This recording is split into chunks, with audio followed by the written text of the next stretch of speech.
Bom dia, meus irmãos, minhas irmãs. Amém? Vamos dar início, queridos, à nossa aula 36, 21 de janeiro. E chegando ao final, agora creio que sim, de fato, semana passada eu falei isso, mas a gente não andou muito não. Andamos, né? Não andamos muito no roteiro, mas andamos no conteúdo. Soteriologia, não é isso? Em doutrinas básicas. Vamos logo orar e dar início ao nosso tempo dessa manhã. Senhor nosso Deus, pedimos da nossa necessidade principal nesta manhã, que a unção, a iluminação do Teu Espírito Santo venha abrir as nossas mentes para entender as coisas espirituais de maneira que só realmente Ele pode. Obrigado, Deus, por estarmos aqui nesta manhã, pela saúde. Oramos pelos nossos irmãos que, por causa exatamente disso, não estão aqui presentes. Possa guardá-los, ó Deus, e restaurar a sua saúde plenamente. Obrigado, Deus, pela liberdade que experimentamos. Tu possas olhar pelos aqueles nossos irmãos ao redor do mundo que não possuem da mesma liberdade. Continua conosco, é a nossa oração em nome de Jesus. Amém. Soteriologia, estudo sobre a salvação do homem através da obra de Cristo, incluindo sua eleição soberana por parte de Deus, seu chamado, perseverança e glorificação. Na semana passada, meus irmãos, já transcorremos muito sobre soteriologia, que obviamente você pode verificar nas aulas anteriores. Nós estamos falando sobre como ser salvo. E nós vimos o seguinte, eu vou apenas ler o que nós já vimos e vamos pegar do ponto onde nós paramos, ok? A salvação ocorre pela fé em Cristo. Essa fé é precedida pela pregação e acompanhada pelo arrependimento e é seguida de perseverança e frutos. Se não for assim, será uma fé falsa e logo deixará de existir. Nós vimos semana passada inicialmente qual é a base bíblica para que entendamos que realmente pregação é um fator que precede a fé. Em outras palavras, ninguém pode ser salvo sem que a palavra seja pregada, ok? Isso, inclusive, irmãos, é um alerta para quando alguém simplesmente diz assim, você quer aceitar Jesus? Tá, mas o que é isso daí? Então, primeiro uma expressão, uma pergunta que não existe nas Escrituras, você não encontra essa pergunta exatamente ou literalmente sendo feita nas Escrituras, ok? Mas ela não tem conteúdo, ela não explica o que é aceitar a Jesus. Então parece até que você está vendendo um plano de saúde ou qualquer coisa assim. O mais interessante é que até para vender plano de saúde o pessoal explica mais do que apenas você quer fazer o nosso plano de saúde. Aliás, é interessante, sempre que uma oferta nos é feita, diz, ok, mas exatamente você está... Alô? Câmbio? Está falhando de novo hoje? O que exatamente você está propondo, certo? Então, como poderia ser diferente em relação à fé cristã? Por isso que a pregação tem que vir antes, ok? E aí nós chegamos agora, irmãos, à segunda parte. Base bíblica para... Alô, não faço a primeira, segunda. Base bíblica para o arrependimento como fator que acompanha a fé, certo? Arrependimento como fator que acompanha a fé. Mateus 21, 28 a 32. O que acham? Havia um homem que tinha 2 filhos. Chegando ao primeiro, disse, filho, vá trabalhar hoje na vinha. E este respondeu, não quero. Mas depois mudou de ideia e foi. O pai chegou a outro filho e disse a mesma coisa. Ele respondeu, sim, senhor, mas não foi. Qual dos 2 fez a vontade do pai? O primeiro, responderam eles. Jesus lhes disse, digo-lhes a verdade, os publicanos e as prostitutas estão entrando antes de vocês no reino de Deus. Porque João veio para lhe mostrar o caminho da justiça, e vocês não creram nele. Mas os publicanos e as prostitutas creram. E mesmo depois de verem isso, vocês não se arrependeram nem creram nele. Então, nessa passagem, meus irmãos, Jesus confronta os religiosos e os judeus em geral que eram cheios da autojustiça. Somos filhos de Abraão, somos os herdeiros das alianças, e que isso era verdade, certo? São fatos da herança judaica, mas nada disso salva. Se nascer judeu não era apenas suficiente para você salvar. Nós temos batido nessa tecla na exposição de Isaías. Quantas daquelas pessoas em Judá estavam debaixo da condenação que Deus estava falando, apesar de serem judeus? Então, a ideia de que você só nascer dentro da nação de Israel, Antigo Testamento, era suficiente para ser salvo, é tão absurda como dizer que você nascer dentro da igreja é o suficiente para você ser salvo, ou frequentar a igreja. Então, o arrependimento é uma mudança de direção. A palavra grega usada para isso é metanoia, mudança de mente. É muito interessante que é o que diz aqui nessa parábola, mas depois mudou de ideia. Ele diz, eu não vou. Mudou de ideia, ele foi. Então, é uma atitude oposta, contrária àquela que caracterizava a desobediência. Isso é que é arrependimento. Eu não vou fazer isso. O Espírito Santo convence, eu dou 180 graus, mudo de direção e vou fazer aquilo que Deus está determinando. Em Marcos 1,15, começo da pregação de Jesus, ele diz, o tempo é chegado, dizia ele, o reino de Deus está próximo, arrependam-se e creiam nas boas novas. João Batista começa pregando assim, Jesus começa pregando assim, Pedro repete no início de Atos. Então, meus irmãos, deixar de fora o arrependimento da pregação do Evangelho é pregar um Evangelho pela parcial. Vou nem dizer pela metade, mas parcial. Talvez seja até menos do que a metade.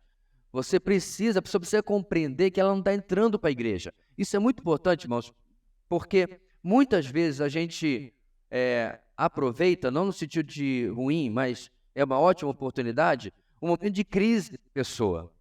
Ela está doente, um parente está doente, não, um filho está nas drogas ou qualquer coisa assim, a pessoa está em crise, ela vai buscar uma ajuda, mas sabe que você é crente, então vai lá para você orar por ela e você utiliza daquele momento para aproveitar e pregar o Evangelho. Não é errado.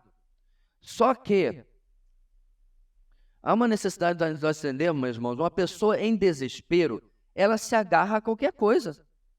Não necessariamente ela está crendo naquilo. Talvez aquilo Deus vai usar como momento inicial para que depois ela venha se converter. Inclusive já vimos isso nesta igreja. Nós tivemos essa pessoa que chegou, crise com o pai não eram casados, né, com o pai do seu filho, viviam juntos, uma confusão imensa e tal, certo? Veio conversar, em 3 minutos já estava uma poça de lágrimas no chão, e ótimo. Domingo seguinte, ela estava lá comigo e minha esposa. Domingo seguinte ela estava na igreja. Naquela noite ela aceitou a Jesus. Isso é lá no pré-histórico da nossa igreja, lá no paleolítico da nossa igreja, lá no primeiro ano, onde ainda usávamos desse expediente de fazer apelo. Mas ela aceitou a Jesus, ótimo. Meses e meses depois, sentada na EBD, sentado no culto, ela entregou a vida a Jesus em casa, lendo a palavra de Deus. E claramente ela disse que a vida dela mudou a partir dali. Até aquele momento, o que ela queria, meus irmãos? Ela queria os pães e os peixes. Ela queria a bênção. Ela queria que a vida dela mudasse. Ela ainda estava naquela dos seus problemas acabarem. O evangelho tabajara.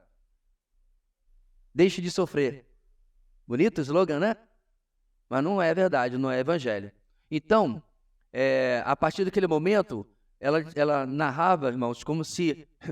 Como não, né? É o que Paulo fala em 2 Coríntios 4,4. Uma venda tivesse caído dos olhos. Então, ela não estava ali porque ela queria a bênção ainda. Ela queria agora o Senhor. A vida mudou de verdade. Arrependimento. Atos 2, 37 e 41. Como eu mencionei, Pedro falando da mesma forma. Quando ouviram isso, quando ouviram o quê, irmãos? Eu falei semana passada, ou foi no grupo de vida, desculpa que eu não estou lembrando, mas eu falei em algum lugar essa última semana, que a primeira pregação de Pedro, ela foi extremamente dura. Vocês mataram o Senhor da vida, ele condenou a população de Jerusalém pela morte de Jesus. Pedro, na sua primeira mensagem, fez o papel de promotor. E aí qual foi a reação da multidão? Quando ouviram isso, ficaram aflitos em seu coração e perguntaram a Pedro e aos outros apóstolos: irmãos, que faremos? Vale salientar que esse irmãos aqui, irmãos, é de raça, né? Ou pelo menos de fé. Eram todos judeus. Quer fosse de nascimento ou prosélitos, essa é a ideia do irmãos aqui, só para a gente deixar claro que não tem nada a ver com irmão de igreja. Irmãos, que faremos? Pedro respondeu: arrependam-se e cada um seja batizado em nome de Jesus Cristo para perdão de seus pecados, e receberão o dom do Espírito Santo. Pois a promessa é para vocês, para os seus filhos e para todos que estão longe, para todos quantos o Senhor, o nosso Deus, chamar. Com muitas outras palavras, os advertia e insistia com eles: salvem-se desta geração corrompida. Os que aceitaram a mensagem foram batizados, e naquele dia houve um acréscimo de cerca de 3.000 pessoas. Por que ele está dizendo a promessa para vocês, irmãos? Porque a mensagem de Pedro começa citando Joel, capítulo 2, certo? A promessa da vinda do Espírito Santo. Essa é uma profecia que, sim, se cumpriu em Atos capítulo 2, mas ela vai se cumprir de maneira mais específica durante a tribulação, certo? Porque Joel capítulo 2, ele tem um destinatário muito preciso sobre o povo de Israel. Então vai ser sobre o remanescente, que a gente tem falado tanto também na exposição de Isaías, que essa profecia vai se cumprir principalmente durante a tribulação, quando um remanescente judeu será salvo para o cumprimento das promessas, que inclusive temos visto bastante em Isaías. Atos 3,19, mesma coisa. Arrependam-se, pois, e voltem-se para Deus, para que os seus pecados sejam cancelados. Atos 11,18, para terminar. Ouvindo isso, não apresentaram mais objeções e louvaram a Deus, dizendo: então Deus concedeu arrependimento para a vida, até mesmo aos gentios. Irmãos, por mais evidência que a gente está vendo aqui, desigrejado é impressionante. Ele se revoltou com alguma igreja aí, onde ele foi emocionalmente, psicologicamente abusado, e é verdade, foi maltratado. Aí ele resolve criar uma nova crença. E tem uma facção, porque os desigrejados eles não são uma massa homogênea. Ele tem as suas facções dentro da sua facção. E talvez um mês e meio atrás, esse camarada pegou um texto meu, um post meu no Facebook, e falou que nós estávamos presos pelo sistema religioso, que ainda coloca na sua cabeça que você precisa de arrependimento. Nós lemos 1, 2, 3, 4, 5 textos falando exatamente sobre arrependimento. Eu concordo que todos esses textos são textos para arrependimento para a conversão, para a salvação inicial, certo? Agora eu pergunto, você não peca mais? Está salvo? Acabou o pecado? E 1 João 9 serve para quê? Que fala que nós temos que confessar os nossos pecados para sermos purificados. Então um monte de gente, irmãos, cai nessa balela, porque o arrependimento ele começa na conversão, mas ele se estende, irmãos, durante toda a nossa vida.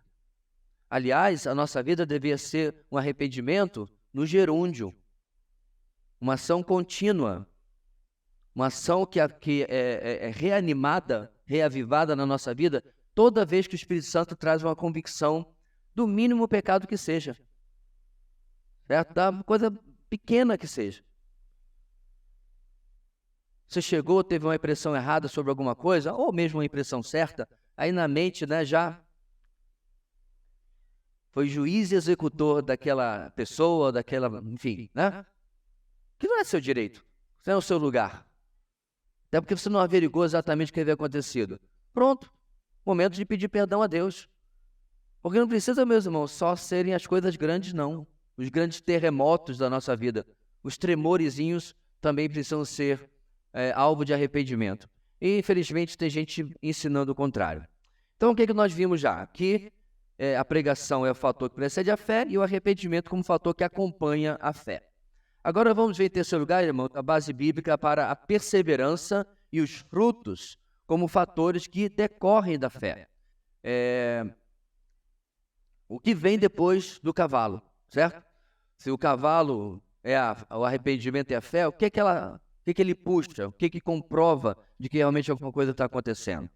Vamos lá, 1 Tessalonicenses capítulo 1, esse a gente vai pular porque é um pouco longo, você pode ler em casa. Vamos para Hebreus 10, 39. Nós, porém, não somos dos que retrocedem e são destruídos, mas dos que creem e são salvos. A ideia de que continua em frente, apesar dos obstáculos, apesar das dificuldades, mas há uma continuidade na vida cristã. 1 de Pedro 1, 5. Que mediante a fé são protegidos pelo poder de Deus até chegar à salvação prestes a ser revelada no último tempo. O texto aí está falando da parte da perseverança, coisa que inclusive a gente já abordou bastante, irmãos, quando falamos mais algumas aulas atrás sobre perseverança dos santos. 1 de João 5, 4 a 5. O que é nascido de Deus vence o mundo, e esta é a vitória que vence o mundo, a nossa fé. Quem é que vence o mundo? Somente aquele que crê que Jesus é o Filho de Deus. Nós poderíamos acrescentar aqui, meus irmãos, o texto de Efésios 2:10, que para mim nem sei por que não está nessa relação, deveria ter acrescentado aqui no nosso slide, é um dos mais importantes para nós entendermos como que a continuação da salvação necessita da presença dos frutos. Isso, inclusive, a gente leu semana passada ou na aula anterior. Eu estou sem a minha Bíblia, porque ela está ali dentro do celular que está gravando. Alguém poderia abrir em Efésios 2, ler o 8, o 9 e o 10? São textos conhecidos. De preferência, quem está aí perto do microfone, ou o microfone chega para você. Veja como Paulo, meus irmãos, coloca na sequência exatamente o que deve acontecer na nossa vida. Efésios 2, 8, 9 e 10. Pois vocês são salvos pela graça, por meio da fé. E isto não vem de vocês, é dom de Deus, não por obras, para que ninguém se glorie. Até aí nós estamos tudo tranquilo, sabemos de cor e salteado, texto básico de evangelismo, né? Crente que não sabe isso aí de cor, está com defeito. O pessoal fala que crente que não faz barulho está com defeito, né? Não, crente que não decora os versículos que deveria decorar está com defeito. Isso aí é basicão, meus irmãos. Só que o 10 completa a ideia, olha aí. Porque somos criação de Deus, realizada em Cristo Jesus, para fazermos boas obras, as quais Deus preparou antes para nós a praticarmos. Então, durante o processo de salvação, né, da conversão até a glorificação, nós somos manufatura, artesanato de Deus. O sentido dessa palavra grega é que somos criação de Deus. Ele está nos formando. Para quê? Quando o oleiro forma alguma coisa, não? Um cinzeirinho. Quem não fez cinzeiro na escola, né? Lembra que a gente fazia cinzeiro de barro na escola? Eu perguntei para minha professora, tia, mas a minha mãe não fuma. Era cinzeiro que todo mundo fazia, porque era bem simplesinho, né? Negócio redondinho, um cantinho para botar lá. Bem, aí você faz o vasinho, você pode fazer, né, uma cumbuca, pode fazer um monte de coisa, porque o barro vai responder ao oleiro. Você está determinando o objetivo daquele instrumento. É isso aí. O Senhor faz forma-nos de uma maneira para um determinado objetivo, para determinada obra. Aí, meus irmãos, é que a gente coloca a barba de molho, porque tem muito crente que Deus formou, está no formato que Deus queria, tá? Mas está na prateleira. Nunca sai de lá. Está tão ocupado, meus irmãos, tão ocupado com as coisas desta vida. Pastor, as coisas desta vida é o piseiro? É o carnaval? Não. É muito fácil, meus irmãos, a gente confundir as coisas boas, achando que elas também não se tornam obstáculos à nossa vida. Trabalho, filhos, família, lazer, o que é que seja, hobbies. Nada disso é pecado. Algumas delas, inclusive, são imprescindíveis para a nossa vida. Até porque quem não trabalha, não coma. Não é o que Paulo fala? O grande problema, meus irmãos, é quando isso absorve a nossa vida de tal maneira. Você percebe que você não tem espaço para a vida espiritual. Você não tem espaço para o seu crescimento, para servir aos outros, para trabalhar para Deus. Alguma coisa está fora do lugar. O Senhor, inclusive, já nos deu uma ajudinha, né? Você vai trabalhar 6 dias e no 7º, consagrado ao Senhor. Tem gente que nem isso, nem assim consegue. Trabalha de segunda a segunda, para não falar de domingo a domingo, ou trabalha de segunda a sábado, mas domingo, não, trabalhei muito durante a semana, agora eu tenho que descansar. A gente tem que começar a pensar, meus irmãos, em que a gente está investindo, porque Jesus foi bem claro. Acumulem tesouros nos céus. E de repente a gente está pensando só na nossa aposentadoria, nosso conforto, né, no pé de meia que a gente está fazendo para a próxima viagem ou para comprar casa, o que quer que seja, e não estamos fazendo absolutamente nada pelo reino de Deus, né? Obras. Quais são as obras que Deus quer de nós? Agora, olha interessante. Deus jamais vai chegar para mim e vai dizer assim, cara, eu esperava mais de você. Por que você não foi como Spurgeon? Ou por que você não foi como fulano, como Beltrano? Esse não é o padrão do julgamento, da avaliação de Deus. Lembra da parábola dos talentos? A um deu 1, a outro deu 5, a outro deu 10. Deus dá a nós, meus irmãos, talentos em quantidade e em qualidade distintos. O ponto é o que eu estou fazendo com aquilo que Deus tem colocado nas minhas mãos. O que eu tenho feito com o que Deus tem confiado a mim?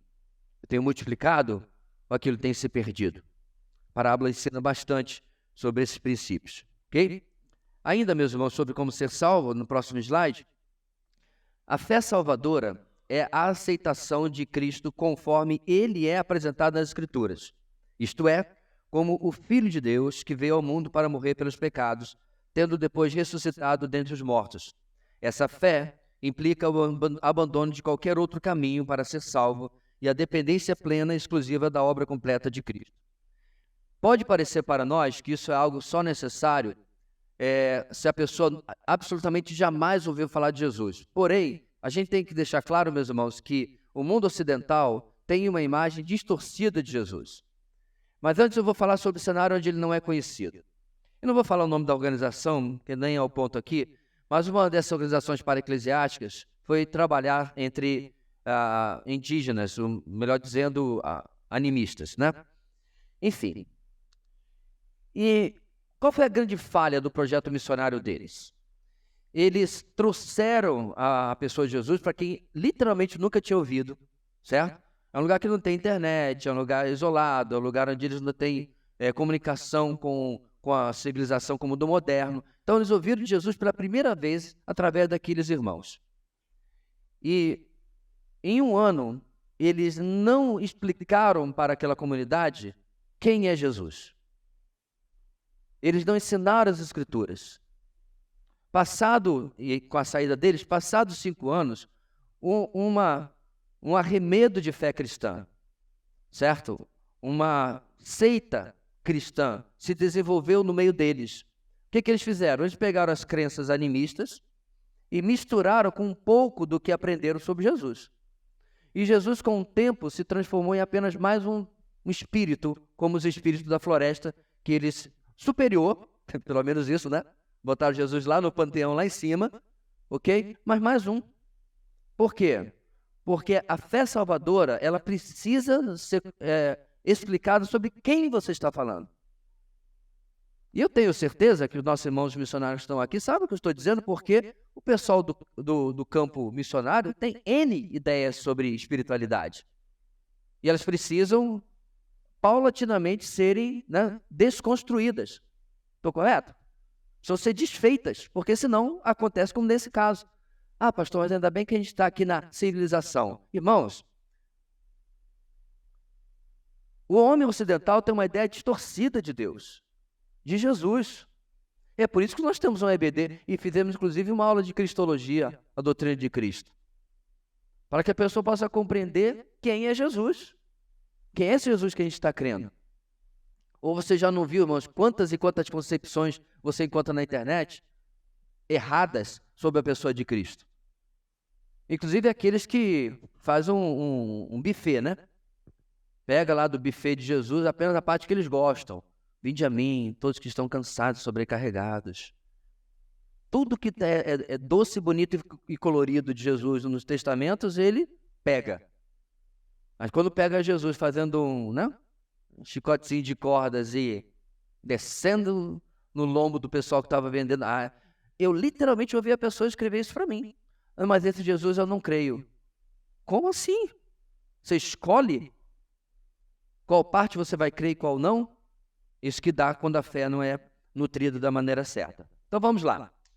Lá no começo, irmãos, primeira referência, João 1,12. Contudo, aos que o receberam, Cristo é claro, aos que creram em seu nome, deu-lhes o direito de se tornarem filhos de Deus. Atos 8,37. Disse Felipe, você pode, se crer de todo o coração. O eunuco respondeu, creio que Jesus Cristo é o Filho de Deus. Olha essa declaração, irmãos, desse etíope. Ele estava lendo o livro de Isaías, lembra? Né? Filipe chega, você entende o que está lendo? Como entenderei se alguém não me explicar? O profeta está falando de si mesmo ou de outro? Pá, então, bananado. Filipe entra e lhe explica quem é Jesus. Qual a resposta dele à pergunta de Filipe? Eu creio que Jesus, o Messias, lembra que Cristo... Eu acho, irmãos, que as nossas Bíblias deviam parar de usar Cristo. Porque toda vez eu tenho que lembrar as pessoas que Cristo é Messias. Está no bojo do que está sendo falado aqui. Então, ele, que está lendo profecias de Isaías, o maior profeta messiânico, ele declara para Filipe, eu creio que Jesus é o Messias, o Filho de Deus. É mais teologia do que muito crente de hoje. Porque provavelmente Filipe explicou direitinho quem é Jesus, certo? 1 de João 5, 10 a 12. Quem crê no Filho de Deus tem em si mesmo esse testemunho. Quem não crê em Deus o faz mentiroso, porque não crê no testemunho que Deus dá acerca de seu Filho. Este é o testemunho. Deus nos deu a vida eterna e essa vida está em seu Filho. Quem tem o Filho tem a vida. Quem não tem o Filho de Deus não tem a vida. Então, aceitar a Cristo conforme ele é apresentado nas Escrituras. Isto é, com o Filho de Deus que veio ao mundo para morrer, tendo depois ressuscitado dentre os mortos. Romanos 10, 9. Se você confessar com a sua boca que Jesus é Senhor e crer em seu coração que Deus o ressuscitou dentre os mortos, será salvo. Pastor, mas todo mundo fala que Jesus é Senhor. Não nesse contexto. Porque o que Paulo está falando aqui, meus irmãos, é um contexto onde a palavra Senhor é muito parecida com o que era usada para César. E as pessoas eram pressionadas, uma vez que descobriam que eram cristãs, a negar a Jesus e declarar que César era Kaiseros. É da onde vem a palavra alemã Kaiser. Não é cerveja não, tá, irmãos? Kaiser é senhor, líder, era como Hitler era chamado, Kaiser. Bem, então, era declarar que César era Senhor e não Jesus. Então, nesse contexto, você estava negando toda lealdade, toda fidelidade, tanto ao poder político como a qualquer poder religioso ou espiritual, e colocando apenas em Jesus. É isso que difere, irmãos, a profundidade dessas declarações no primeiro século para hoje. Porque a gente fala em fé no primeiro século, mas olha, a fé agora no 21º século, até Gilberto Gil concorda que você tem que andar com fé. Andar com fé eu vou. Que fé? Esse é o problema. Porque para ele, com certeza, não é a mesma coisa que é para nós e para a palavra de Deus. Mas quando você vai no primeiro século, meus irmãos, e até essa explicação por que a gente não, né? Vamos aqui, quem quer aceitar Jesus, ok. Tá, já está o batistério pronto. Por que a gente não faz isso hoje, irmãos? Porque a vida de ninguém está correndo risco. O batismo número 1 não era a invenção do cristianismo, era uma identificação que várias religiões usavam, inclusive judeus. E número 2, quando sabiam que fulano tinha sido batizado, identificando-se com a fé desse pessoal esquisito aí, dessa seita judaica, o nome dele entrava na lista negra, primeiro dos judeus e mais adiante depois dos romanos. Hoje em dia, é fashion, é moda. Legal. Você soube? Fulano de tal, celebridade, jogador de futebol, foi batizado. Não soube não, mas o João Pedreiro foi batizado também. O batismo da celebridade, o crente, né? Acha tranquilo. Os milhões de nossos irmãos anônimos que são batizados, né, direto aí, como se fizesse lá alguma diferença a pessoa ser importante para o mundo ou não. Isso aí? 1 Coríntios 15, falando ainda sobre a ressurreição. Pois o que primeiramente lhes transmiti foi o que recebi, que Cristo morreu pelos nossos pecados segundo as Escrituras, foi sepultado e ressuscitou no terceiro dia segundo as Escrituras. E para terminar, meus irmãos, esta fé implica o abandono de qualquer outro caminho para ser salvo e a dependência plena e exclusiva da obra completa de Cristo. Atos 4:12. Não há salvação em nenhum outro, pois debaixo do céu não há nenhum outro nome dado entre os homens para que devamos ser salvos. Gálatas 2:16, Paulo exortando, admoestando os Gálatas porque estavam confiando ou voltando a confiar em obras da lei judaica.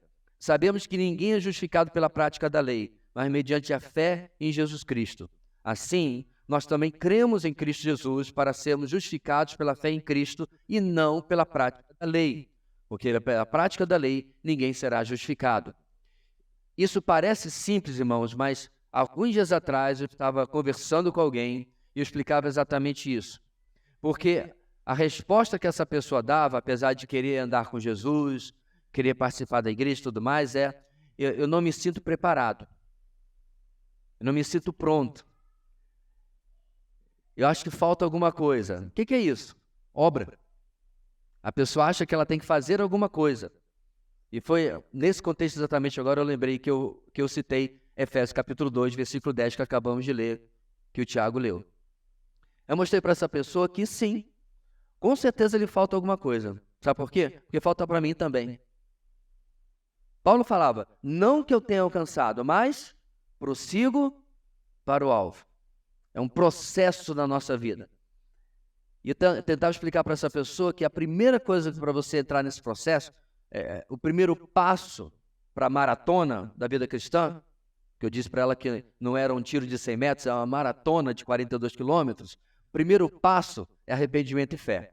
Aí depois vêm as obras que incluem essas mudanças que ela tanto diz que precisa na sua vida. E eu até concordo que provavelmente é verdade. Então isso é fundamental, irmãos, na nossa pregação, nós explicarmos para as pessoas que se ela esperar estar, digamos, no momento ideal para seguir a Jesus, ela nunca vai seguir a Jesus. Porque esse momento ideal nunca vai acontecer. Muitas das lutas que ela tem hoje vão se perdurar durante algum tempo, ou muito, na sua caminhada cristã. Que é o processo de santificação que a gente viu algumas aulas atrás. Finalmente, nesse primeiro parágrafo, Filipenses 3, 7 a 9. Mas o que para mim era lucro, passei a considerar como perda por causa de Cristo. Mais do que isso, considero tudo como perda, comparado com a suprema grandeza do conhecimento de Cristo Jesus, meu Senhor, por quem perdi todas as coisas e as considero como esterco para poder ganhar Cristo. E ser encontrado nele, não tendo a minha própria justiça que procede da lei, mas a que vem mediante a fé em Cristo, a justiça que procede de Deus e se baseia na fé. Irmãos, absolutamente nenhuma religião ensina isso aqui. Em todas elas, você galga alguma posição por aquilo que você faz, por aquilo que você é, por aquilo que você conquista, por aquilo que você realiza. Todas as outras fés são antropocêntricas, são centradas no homem. Apenas a fé bíblica, a fé cristã, ela é centrada em Deus. Nós somos salvos pelos méritos de outro. Isso, meus irmãos, o ego humano, como assim? Porque, não sei se você já teve isso em evangelismo, mas já teve gente me perguntando, como é que é? Eu não tenho que fazer nada?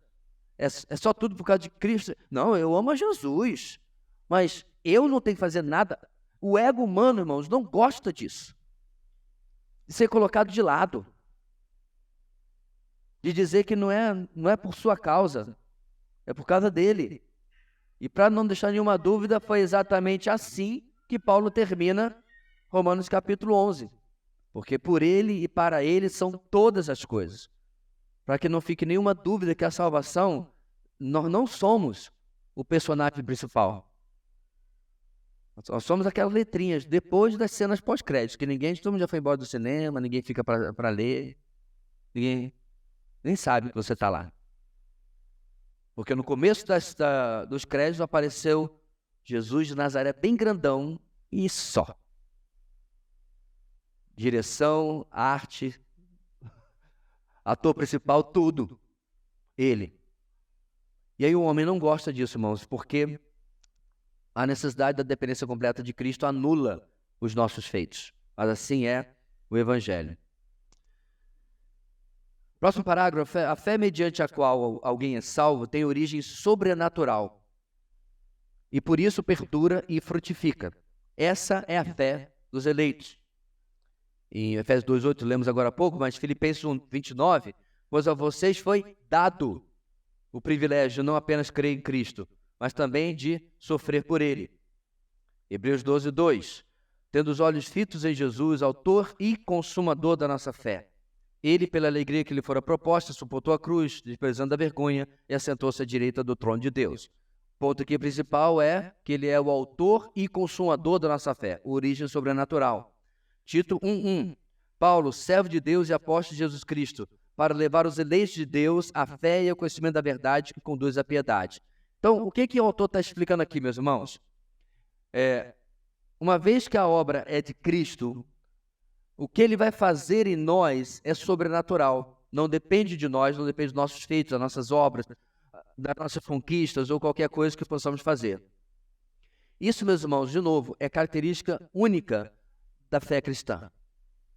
Toda outra religião a pessoa faz porque ela vai se amoldando às regrinhas, certo? Vai se amoldando ao que aqui nesse monastério budista eles ensinam.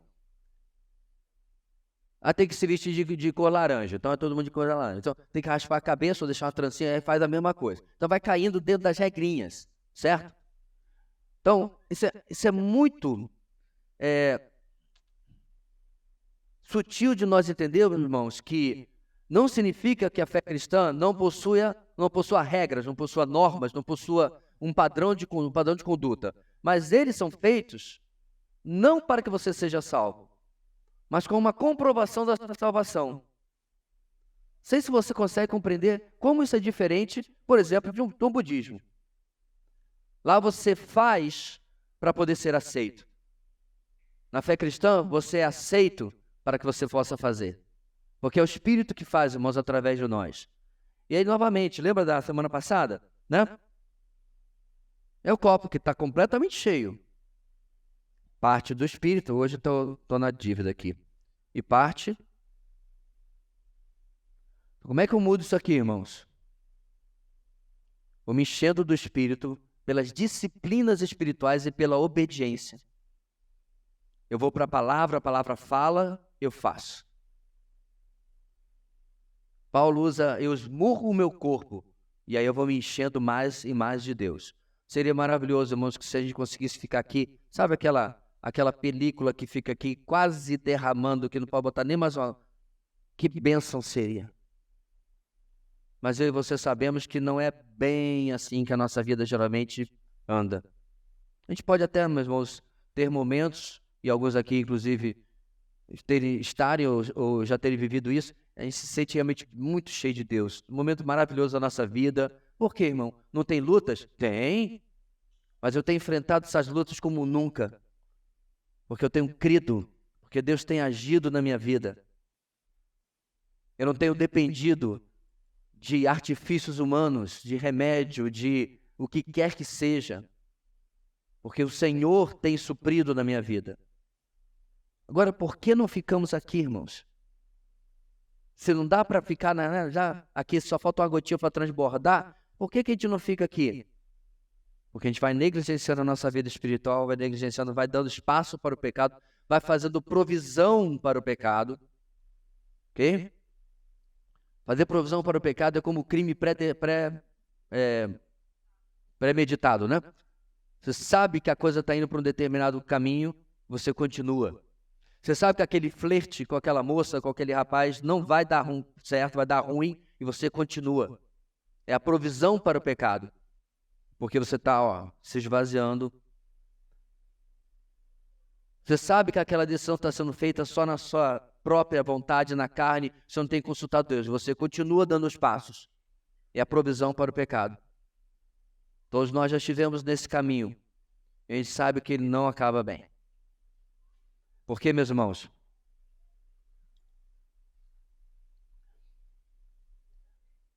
A fé dos eleitos ela tem essa necessidade de crescimento na nossa vida, de ser alimentada na nossa vida. Último parágrafo, irmãos, antes da gente fazer o nosso intervalo. Quando a fé é apenas uma anuência, uma concordância intelectual ou uma reação emocional, olha que interessante isso aqui, ela se mostra improdutiva e logo desaparece. Essa é a fé morta, que nada produz, pouco perdura e a ninguém salva. E esse, meus irmãos, é o nosso, especialmente é verdade, do meio reformado, a nossa briga com o tal do apelo. Então, para quem tem, meus irmãos, essas décadas de vida cristã, como eu já tenho, e alguns irmãos aqui também, e até quem tem menos, irmãos, sabe o quão manipulativo é alguns dos apelos que são feitos em igreja. O meu querido pastor, que já está agora experimentando a glória celeste, com toda a boa intenção, acabava o culto, aí ele, vamos cantar um hino tal, aí a irmã ia para o piano, e aí cantava, e sabe como é que é hino cantor cristão, né? 2, 3, 4, 5 estrofes, e aí ninguém vinha à frente. Aí ele falava assim, ele falava mesmo um monte de palavras, olha, tem 2 vozes falando no seu coração, um monte de coisa, e é o anjo, é o demônio e tal, Deus e o diabo, tá falando para você fazer isso, fazer aquilo, tá? Um monte de coisa, e nós vamos agora recitar a última estrofe, a gente lia, a igreja toda, para dar mais uma oportunidade. E muita gente, meus irmãos, assim, se pastor, pelo menos a pessoa vinha à frente, depois ela podia ser trabalhada e se convertia. Mas isso é pragmatismo, irmãos. É quando você diz que os fins justificam os meios. Quando você tem uma doutrina correta e você sabe que Deus chama os seus apesar de nós, você não precisa manipular. Você prega o evangelho e deixa que Deus trata com seus eleitos. Mas alguns pastores de algumas igrejas, no afã de encher os seus bancos, não aceitam o fato de que, de repente, o Cifrônio talvez não se converta aqui, porque eu não estou fazendo apelo, mas ele vai se converter em outro lugar, porque essa é a minha convicção. Se eu não pregar o evangelho, outro vai pregar porque o Cifrônio vai se converter, segundo a doutrina cristã. Então, mas eu preciso que ele se converta aqui. Ele fica aqui. Aí Lucas, pro piano, toca galhos secos é bom. Vamos lá, galhos secos, tal. E tem igreja, irmãos, que o pessoal fala com o visitante, já viu isso? Você quer ir à frente? Eu vou com você. Tem um monte de técnica, de apelo. Eu tenho certeza que a gente vai assistir esse vídeo e vai dizer assim, mas eu ainda acho que tudo isso é muito bom. Continue achando e eu continuo não fazendo.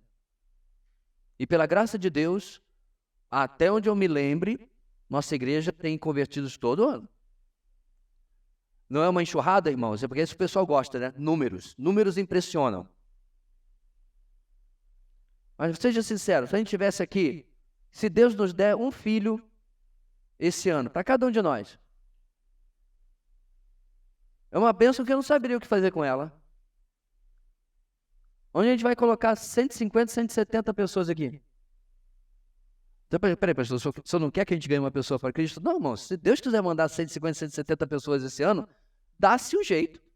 A gente faz 2 cultos, a gente se vira nos 30.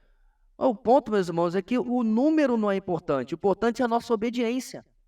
É estarmos pregando o evangelho. É triste, irmãos, passar o ano inteiro e não ver nossos alvos evangelísticos sendo alcançados? Com certeza. Não é o que a gente quer. Mas mais triste é não ter alvos evangelísticos que estejam sendo pregados para eles. Isso é triste. Muito mais. Porque eu não fiz o meu papel como filho de Deus. Vamos lá, falar sobre essas reações aqui. Mateus 13, ou essa fé falsa, né? Quanto ao que foi semeado em terreno pedregoso, este é aquele que ouve a palavra e logo a recebe com alegria. Todavia, visto que não tem raiz em si mesmo, permanece pouco tempo. Quando surge alguma tribulação ou perseguição por causa da palavra, logo a abandona. Quanto ao que foi semeado entre os espinhos, este é aquele que ouve a palavra, mas a preocupação desta vida e o engano das riquezas a sufocam, tornando-a infrutífera. Então, Jesus está falando da parábola dos solos, ou a parábola do semeador, se você preferir, e aí está falando de 2 solos, tem mais um, aonde não tem resultado. Ou o resultado é breve, mas logo se perde, porque não houve verdadeira conversão. Ok? João 2, 23 a 25. Enquanto estava em Jerusalém na festa da Páscoa, muitos viram os sinais miraculosos que ele estava realizando e creram em seu nome. Mas Jesus não se confiava a eles, pois conhecia todos. Não precisava que ninguém lhe desse testemunho a respeito do homem, pois ele bem sabia o que havia no homem. João 12, 42, 43. Ainda assim, Muitos líderes dos judeus creram nele, mas por causa dos fariseus não confessavam a sua fé, com medo de ser expulsos da sinagoga, pois preferiam a aprovação dos homens do que a aprovação de Deus. Tiago 2, 14, 17 e 26. De que adianta, meus irmãos, se alguém disser que tem fé, se não tem obras, acaso a fé pode salvá-lo? Assim também a fé por si só, se não for acompanhada de obras, está morta. Assim como o corpo sem espírito está morto, também a fé sem obras está morta. Então vamos lá, irmãos, um minutinho para eu explicar uma coisa aqui. Nos evangelhos, você está num momento de transição entre o Antigo Testamento e o Novo Testamento, certo? Então você está no momento também, meus irmãos, em que o Messias está sendo apresentado, ok? Quando alguns evangelistas falam sobre eles creram nele, não necessariamente nós estamos falando dessa fé salvífica que está aqui. Está me acompanhando? Quando ele fazia milagres, eles lembravam, o Messias vai fazer milagre. Quando eles entendiam, ouviam ensinando com tamanha sabedoria, eles lembravam dos profetas que diziam que isso o Messias ia fazer também. E o que eles faziam? Eles criam nele como Messias. Só que não necessariamente já era uma fé salvadora. Então, por assim dizer, o Novo Testamento está apresentando dois tipos de fé aqui. Uma fé circunstancial, uma fé que era, nossa, esse cara é o Messias. Aí Jesus, logo depois, continua dizendo assim, olha, o Filho do Homem vai para Jerusalém e vai ser morto. Não. Aí eu estava enganado. Que o Messias vai vir, vai libertar a gente de Roma, vai, né, botar para quebrar, vai arrebentar com tudo e vai restaurar Israel à sua glória, porque era esse Messias que grande parte da população queria. E Jesus, obviamente, não se apresenta assim. Então é por isso, meus irmãos, que parte dos seus seguidores, certo? Depois a gente vê que não eram realmente discípulos. Eles seguiam a Jesus. Por quê? Ele mesmo falou, vocês vieram porque vocês comeram do pão, comeram do peixe. Lembra João capítulo 6? Aí Jesus endureceu o discurso. Vocês têm que comer da minha carne e beber do meu sangue. Quê? Esse homem é um louco. E aí ele diz, muitos depois daquele dia não pararam de o seguir. Lembra? Exatamente o texto onde ele se vira para os discípulos dizendo, vocês querem também? Aí, ó, o pessoal está aí, a oportunidade que vocês esperavam. Estava esperando a deixa para ir embora, tá aí, ó. E aí Pedrão manda aquela fabulosa, né? Para onde iremos nós? Tu tens as palavras de vida eterna. Então, meus irmãos, quando a gente prega o evangelho hoje, de certa forma, nós temos que ficar atentos se a pessoa não tem essa fé superficial, essa fé morta. Porque apesar de morta, ela também é chamada de fé na Bíblia. Por quê? Porque a pessoa quer a cura da doença. Lembra daquele casal que eu já contei algumas vezes, que foi clientes meus, anos atrás, porque o casamento estava em crise. Aí eu ouvi as lamúrias dele, ouvi as lamúrias dela, ouvi a lamúria um contra o outro, e assim foi. Aí eu falei alguma coisa sobre casamento, mas aí eu disse, eu não tenho uma fórmula mágica para salvar o casamento de vocês. Mas eu tenho uma fórmula mágica para que vocês tenham capacidade de salvar o casamento de vocês. Ela nem é mágica. E aí eu falei de Cristo, aí preguei o evangelho, certo? Sabe como é que foi o segundo encontro com eles? Não foi. Porque eles queriam os pães e peixes. Eles queriam que eu tivesse aquela oração mágica na cabeça deles, né? Que de repente ia ter um efeito placebo. Como assim, pastor? Oração tem efeito placebo? Na vida do incrédulo tem. Quando ele acha que por causa daquela oração, agora vai.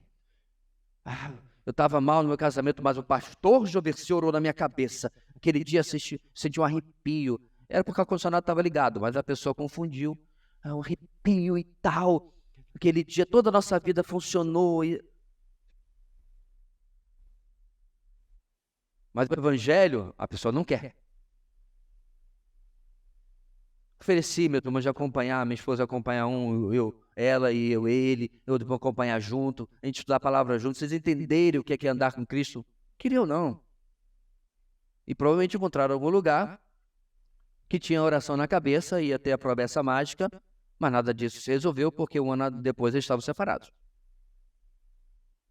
Porque não havia realmente ali nada, nenhum interesse de uma fé verdadeira que perdurasse, certo? Uma fé que tivesse fundamento, raiz, em arrependimento de verdade, ok? Nós vamos para o nosso intervalo, 5 minutinhos, irmãos. Na volta, se você tiver uma dúvida, você guarda, por exemplo. Esquece não, tá, Rendel? Rendel tem uma, se alguém tiver, antes de nós seguirmos para uma parte chamada sobre os venenos para a soteriologia. Vamos lá, irmãos. Ok, meus irmãos, nós vamos retomar aqui e vamos iniciar com a pergunta do Rendel ali, certo? Já está ok. Vamos lá. Oi. Vamos lá? Rendel, por favor. Eu esqueci. Fala sério. Pastor, um dos textos que alguns usam, os pentecostais, por exemplo, para justificar ou embasar a perca da salvação, é o texto de Hebreus 6, 4 a 6, que eu vou ler aqui. Ora, para aqueles que uma vez foram iluminados, provaram o dom celestial, tornaram-se participantes do Espírito Santo e experimentaram a bondade da palavra de Deus e os poderes da era que há de vir, mas caíram, é impossível que sejam reconduzidos ao arrependimento, pois para si mesmos estão crucificando de novo o Filho de Deus, sujeitando-o à desonra pública. Aí eu queria que o senhor explicasse para a gente, por favor, do que o texto está falando. Bem, se o texto estivesse falando sobre perda de salvação, automaticamente eu tenho que dizer que não há retomada da salvação, ou desperda da salvação, né? Então, se o texto está falando, porque ele diz que não tem mais como voltar. Então, esse é o primeiro problema de entender esse texto como falando sobre perda de salvação. Nós, na verdade, tratamos desse texto na semana passada, ou retrasada, confesso que eu não lembro mais, quando falamos sobre essa fé superficial em outra parte do nosso estudo. Então, o que o autor de Hebreus está falando? O público dele são os judeus que ouviram o Evangelho, ouviram o anúncio do Messias, Jesus, certo? E rejeitaram, abraçaram a princípio, mas rejeitaram quando viram o que era realmente estava sendo pregado. É aquela situação que eu havia falado agora há pouco. Os judeus, irmãos, até hoje, eles esperam o Messias. Então, com a chegada de Jesus, a perspectiva deles é que, eventualmente, ele se tornasse o Messias guerreiro e libertador que eles esperavam.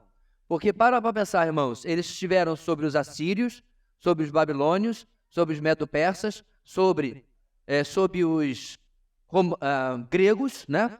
Os de Alexandre o Grande, e agora sobre os romanos. Então, há 700 anos, os judeus não têm liberdade de verdade. E cada vez ela foi piorando. Com os assírios eles ainda resistiram, como a gente está vendo em Isaías. Mas dos babilônios em diante, eles sempre foram um povo vassalo. Eles perderam a sua identidade. Roma tinha um rei, mas ele rei era fantoche de Roma, que era Herodes. Pôncio Pilatos realmente mandava. Já pensou? Já pensou, irmãos? A Argentina conquista aqui, coloca um camarada lá em Brasília para governar a gente? Você vai ficar feliz da vida? E aí, os judeus, irmãos, têm uma identidade nacional muito forte. Então, eles receberam Jesus, o Messias, dessa maneira, mas abandonaram quando viram que não era exatamente aquilo que eles esperavam. É sobre isso que o autor de Hebreus está tratando. E ele coloca como impossível que eles retomem. Por quê? Porque eles haviam abandonado a fé e voltado para o judaísmo clássico, tradicional, se você assim quiser. Então, esse é o contexto de Hebreus, contexto histórico, inclusive, que tem que ser levado em consideração. Um outro problema com a interpretação de Hebreus 6 com perda de salvação é o resto da Bíblia. Como eu já falei várias vezes, meus irmãos, o grande problema de muita gente interpretando as Escrituras é falta de teologia bíblica. Você pinça um versículo, cria uma doutrina em cima daquele versículo e esquece que existe toda um entendimento e um ensino bíblico sobre aquele assunto. Você não pode simplesmente pegar uma coisa né, e fazer uma doutrina só em cima daquilo. E a gente falou sobre perseverança dos santos, a gente deu N textos, vários, que mostram da segurança. Fiz aqui até um exercício de visualização, quando eu pedi que o Diego me ajudasse, para falar de João capítulo 10, dizendo que nós estamos protegidos debaixo das mãos de Jesus, e as mãos do Senhor estão ainda por cima, e o texto diz, das mãos do meu Pai, ninguém as vai tirar. Então, se é ninguém, é ninguém. Isso tem que ser levado em consideração, ok? Então, não é um texto fácil, é um texto muito difícil, mas não pode ser baseado apenas nele que se vai tomar uma decisão dessa maneira. Nenhuma outra carta apostólica Paulo trata sobre isso, ou Pedro, sobre essa possível perda de salvação. Certo, mas nesse contexto histórico, então, é possível que esse judeu tenha virado as costas, mas é possível que essa fé morta deixe de ser e ele realmente retorne à fé salvífica. É isso? Bem, já que num primeiro momento foi uma fé morta, superficial, mas é possível que ele volte, né? Ou não? Eu já entendo que não. Vou explicar por quê. Por causa de Romanos capítulo 8, 9, 10 e 11. Romanos capítulo 9, 10 e 11, irmãos, em uma parte vai falar sobre o endurecimento de Israel, certo? Então lembra, o importante é para quem o texto está sendo escrito. Isso é sempre importante. Quando eu preguei em Gênesis, eu disse para vocês, olha, esse contexto, quem está escrevendo Gênesis? Lembra, irmãos? Quem escreve Gênesis? Moisés, muito bem. Então, para quem Moisés está escrevendo? Para o povo de Israel no deserto, que acabou de sair do Egito. Esse é o contexto histórico. Isso tem que ser levado em consideração, porque Moisés tinha um objetivo claro: expurgar do povo a falsa religiosidade que eles absorveram no Egito, certo? Então era necessário que ele passasse por isso, e por isso Gênesis é escrito. Quando você tem Hebreus, para quem o autor está escrevendo, que nós não sabemos quem é, para judeus, e estavam vindo, sendo colocados debaixo de endurecimento. Paulo fala isso. O remanescente é salvo, alguns judeus são salvos, obviamente aí eles se tornam parte da igreja. A igreja inicialmente é toda de judeus, só depois de alguns anos que gentios começam a se converter, ok? E aí o autor de Hebreus está dizendo, sobre esses virá o endurecimento, que Paulo fala lá em Romanos 9, 10 e 11, entendeu? Então eles não podem ser renovados para o arrependimento, porque eles estão entrando dentro daquela parcela do povo judeu do primeiro século que estava sendo endurecida. Isso, de certa forma, irmãos, continua até o dia de hoje, porque o povo judeu continua negando a Cristo e ele acredita nas coisas mais absurdas. Eles acham, por exemplo, que o cristianismo em si é antissemítico, certo? É antijudaico, porque muitos cristãos continuam repetindo a cantilena de que os judeus mataram Jesus. Então não foram os judeus que mataram Jesus, foram uma parcela do povo daqueles dias, junto com os romanos, que mataram Jesus, mas não o povo de Israel como um todo. Entendeu, Rendel? Então, o autor de Hebreus está falando sobre impossível porque esses daquele tempo seriam colocados debaixo do mesmo endurecimento por terem negado a mensagem ou afastado depois de terem aceitado de forma prematura. Então, o texto é muito específico. Sim. E essa é a importância de entender para quem foi escrito, mas, insisto, não num outro contexto. Não. No outro contexto é possível. Sim, pessoas que entraram numa igreja hoje, né? E aí entraram pelo motivo errado. E aí depois viram que não era para eles aquilo, saem. É possível, se assim for a vontade de Deus, se eles forem escolhidos por Deus, que eventualmente eles ouçam o evangelho, aí realmente a ficha cai. Porque a primeira vez era só uma religiosidade, o que não tem a ver com Hebreus capítulo 6. Ok? Falando sobre isso, irmãos, nós vamos chegar na nossa parte do estudo que fala sobre os venenos para, no caso, a doutrina da soteriologia. Nesse ponto, eu acho que o primeiro veneno, o nosso querido autor, que é meu amigo e muitos conhecem, eu sei que ele colocou aqui com uma intenção, mas nós não estamos falando que o arminiano é um veneno, ou que ele não é crente, que ele não é cristão. Pelo menos eu não creio assim, certo? Tem gente que crê dessa maneira? Infelizmente tem. Mas eu não comungo com essa ideia. Só calvinista está salvo, só calvinista está no reino, é eleito. Não, eu não penso, nem nunca pensaria dessa maneira, porque a salvação ela não é pela qualidade da sua teologia, ou pela profundidade da sua teologia, ou pela certitude da sua teologia. Tem muita gente que tem teologia ruim, mas é crente de verdade, convertido de verdade. Com certeza, irmãos, uma teologia ruim tem consequências na sua vida. Por exemplo, o arminiano extremo, que eu falei algumas semanas atrás, né, que ele pede a salvação todo dia.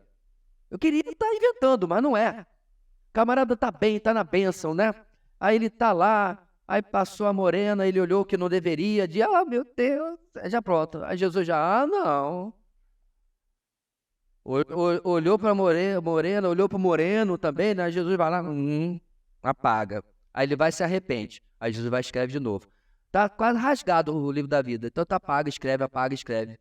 Porque por todo mínimo pecado ou máximo pecado, pouco importa, perde a salvação. Existe esse extremo? Existe. Tá? Mas eu entendo que isso aí é a qualidade de vida espiritual que eu mencionei, que é péssima dessa pessoa. Porque ela não tem segurança, mas ela vive debaixo de medo.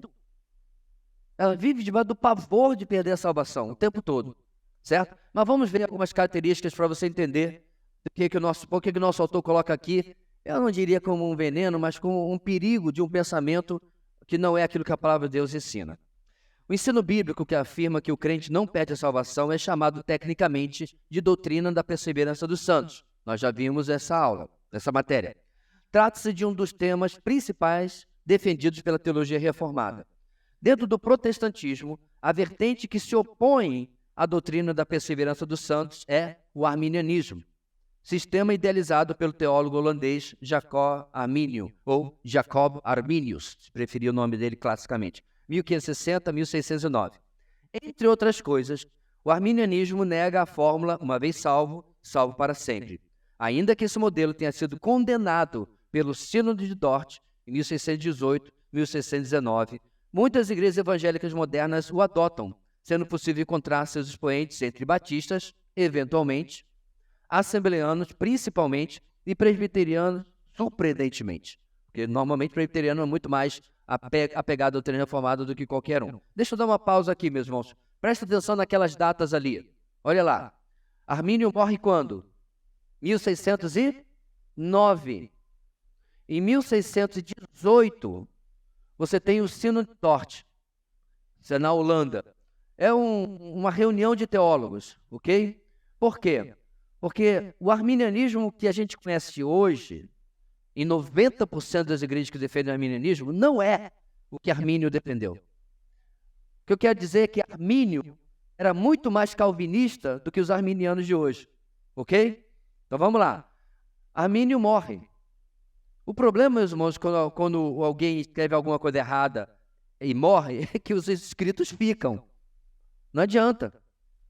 Kenneth Reagan, o pai do neopentecostalismo praticamente, já morreu, sabe lá quantos anos. E as tranqueiras que ele escreveu continuam sendo publicadas e continuam inventando mais heresias. Entendeu? Bem, os discípulos de Armínio aprofundaram, ou melhor dizendo, esticaram para mais longe do calvinismo, da fé reformada, as ideias de Armínio. E aí é que surge o Sínodo de Dort, esse congresso, vamos chamar assim, de teólogos, para debater essas ideias, e essas ideias foram condenadas como não bíblicas. Ok? Só para você entender o contexto histórico. Seguindo ali, o perigo do arminianismo, considerado sob esse aspecto, é que faz a segurança do crente depender do seu esforço próprio. No final das contas, a salvação acaba sendo devida à dedicação e empenho do homem, em vez de ser pela fé somente. Na prática, as igrejas que ensinam a perda da salvação exigem que o crente desviado conserte sua vida e volte para a igreja se quiser ser salvo de novo. A implicação lógica é que, de acordo com essa concepção, a segunda, ou terceira, ou quarta salvação ocorre pelas obras, ainda que os arminianos nem sempre estejam dispostos a assumir essa conclusão.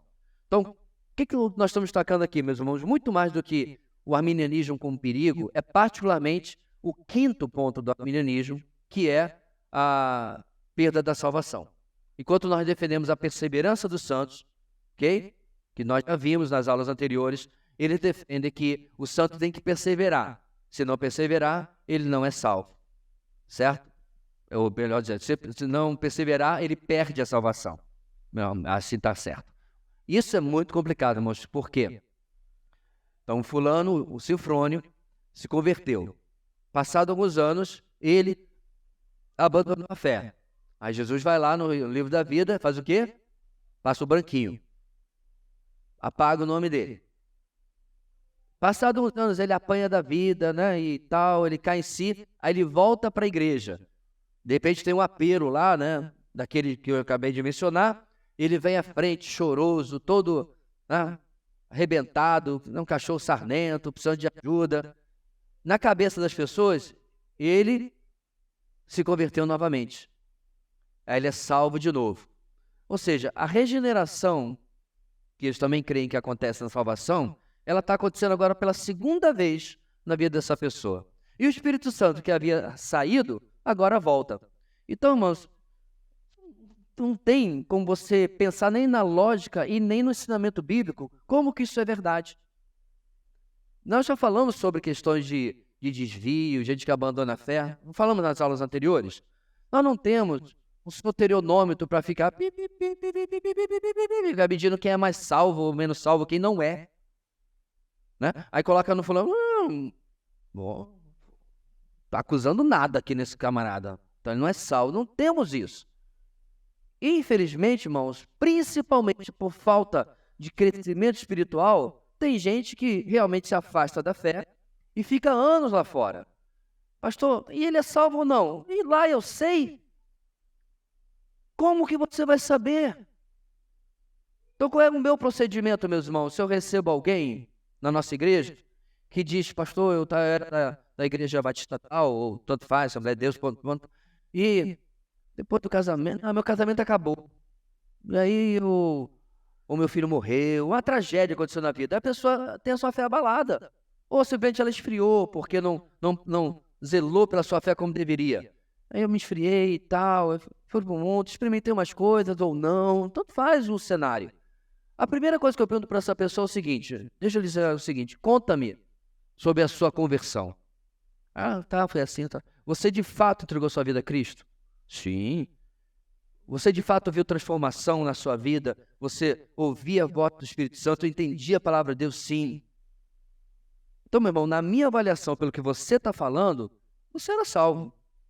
Mas tem gente, meus irmãos, que se converte e não sai do jardim de infância. E qualquer abalo na sua vida, não precisa nem abalo, não. Eu tive doente com a unha encravada, o pastor nem foi me visitar. Meu irmão, o que tem de crente melindroso? Se eu fosse sair da fé por tudo que os outros não fizeram ou fizeram contra mim, eu já tinha me desviado umas 40 vezes. Mas tem crente que é assim. Nossa, eu não fui à igreja em 2 meses. Nem o irmão me mandou uma mensagem. Aí o que a pessoa faz? Vai para o mundo, ou vai para ficar fora da igreja. Só que tem um pequeno detalhezinho, meus irmãos. Só em Boa Vista deve ter umas 40 mil igrejas. Estou exagerando, mas enfim. Ele queria um pretexto. Porque se porventura foi a comunidade Batista Videira que não ligou, que não foi atrás, que não se interessou, estão errado? Com certeza. Porque você tem que sentir saudade, sentir a ausência dos irmãos. Por isso que, inclusive, nosso grupo de vida funciona. O membro do seu grupo de vida nunca aparece numa vigília, num culto de oração, numa EBD. Você deveria ir atrás dele. Não espere por mim não, meu amigo. Você deveria ir atrás. Não, pastor, é o pastor que vai atrás das ovelhas, tá? Fique assim. Porque daqui a pouco vai ser você que vai ter um problema e você vai ficar esperando também que eu vá. Aí tem 150, 200 pessoas, vai ficar... Todo culto devia ter uma chamada, né? Sinfrônio. Não vem. Aí depois de 3 domingos eu vou atrás do Sinfrônio, porque... Oi? Aí a EBD antigamente tinha chamada. Sério, meus irmãos, não, é um momento meio super sincero. Porque já teve gente na nossa igreja que falou assim, pastor, nesse caso ela falou, tirando o Senhor, ninguém vem atrás de mim. Eu falei, tá bom, meu irmão, então vamos lá. Quando você estava na nossa igreja, você sentia falta de alguém? Percebia não. Na sua igreja anterior, quando você sentia falta de alguém, você ia atrás dessa pessoa? Não. Então, quer dizer, ela quer receber 300 mensagens do WhatsApp, gente que vai fazer serenata na casa dela porque ela está ausente, mas ela não vai atrás de ninguém. Meu irmão, isso beira a hipocrisia. A hipocrisia. Porque a gente quer um tratamento que a gente mesmo não dá para os outros. E detalhe, eu volto a repetir, eu nem estou pedindo para você prestar atenção em todo mundo, no mínimo no pessoal do seu grupo de vida. Olha ao redor, cadê o pessoal do seu grupo de vida? Está aqui ou não está? Chama, desafia, convida. Teve a vigília, tinha 70 e poucas pessoas na vigília, significa que metade da igreja não estava aqui. Você perguntou, você foi atrás? Porque às vezes, meus irmãos, você vai atrás e você vai descobrir, não, meu irmão, eu não fui porque meu pai morreu. Meu irmão, bora orar por você, bora que está precisando de alguma ajuda? Não, eu não fui porque eu tinha feito uma cirurgia no dia anterior. Meu irmão, fale pra gente poder ficar lá ajudando você no hospital. Igreja não é cinema, teatro, você não vem para ser espectador, você é corpo. Precisamos participar da vida de uns dos outros. Voltando para o nosso perto aqui, para o nosso caminho, nós estamos falando, meus irmãos, como que perda de salvação não tem absolutamente nada a ver com o fulano que se desanimou, desesperou, decepcionou, sei lá o quê, e foi para o mundo. Cada caso é um caso. Talvez essa pessoa realmente nunca foi convertida, ou talvez seja apenas um crente imaturo. Ok? Então, meus irmãos, nós já tratamos bastante sobre perda de salvação lá em Perseverança dos Santos, né? Acho que isso aqui é até mais só um reforço. Bem, o próximo, catolicismo romano. Para começar a conversa, por que está escrito catolicismo romano? Pastor, todo catolicismo não é romano? Não. Catolicidade não é a mesma coisa que catolicismo. O que é catolicidade, irmãos? É a ideia da fé universal. A ideia de que eu posso chamar o meu irmão da metodista, da Assembleia de Deus, da presbiteriana, de irmão, porque nós cremos no mesmo Cristo pelo arrependimento e fé, apesar de algumas doutrinas que nós discordamos. Certo? Eu vou morrer dizendo que batismo infantil não tem sentido nenhum. Mas eu nunca vou desrespeitar o meu irmão da presbiteriana porque pensa assim. Ok? Eu vou continuar morrendo dizendo que balá, balá, balá não é língua coisa nenhuma nem dom, mas não vou desrespeitar o meu irmão da Assembleia de Deus por causa disso. Se ele me perguntar, eu vou mostrar biblicamente que ele está errado. Porém, contudo, entretanto, esses irmãos entendem a fé cristã, a salvação, da maneira como estamos vendo aqui, mediante por meio da fé, pela fé e pelo arrependimento, como temos visto. Ok? Graça, tudo certinho. Isso é catolicidade. O catolicismo romano exclui-se disso tudo, achando que eles são a única igreja. O que, inclusive, é contraditório, porque uma hora eles falam isso e outra hora eles falam outra coisa. Certo? Há concílios da Igreja Católica que falam exatamente que não há salvação senão na Santa Igreja. Então, se você não está na, entre aspas, igreja, você não é salvo. Se você não está cumprindo os sacramentos da igreja, você de fato não é salvo. Então vamos lá. Enquanto o Novo Testamento ensina que a justiça de Deus é imputada ao homem no momento em que ele crê em Cristo, justiça imputada ou atribuída, Romanos 5:1, o romanismo ensina que a justiça de Deus é infundida na pessoa aos poucos, na medida em que ela obedece aos ensinos da Igreja Católica, justiça infusa, ou seja, inclusive na medida que ela vai cumprindo os sacramentos. Assim, na doutrina papista, o indivíduo só descobre se foi justificado quando comparecer diante de Deus e o Senhor avaliar se ao longo da vida aquela pessoa acumulou a justiça necessária para desfrutar da visão beatífica. Lembra que eu falei que o católico, quando você pergunta para ele se ele é salvo, ele diz, não sei, só Deus sabe. Por causa disso aí, ele não tem certeza, vai ser avaliado, está esperando a prova final. Os católicos creem que a fé em Cristo abrange a adesão completa aos ensinos e regras da igreja. E precisamente a adesão a isso tudo que tornará um homem justificado ou não. Se ocorrer da obediência de alguém não ser suficiente para a sua entrada no reino do céu, ele será enviado ao purgatório, a fim de passar por um castigo temporário e purificado, obter justiça, a justiça que falta para a sua salvação. De acordo com a doutrina romanista, rezas, missas e obras de penitência em favor dos mortos auxiliam a reduzir o tempo do purgatório.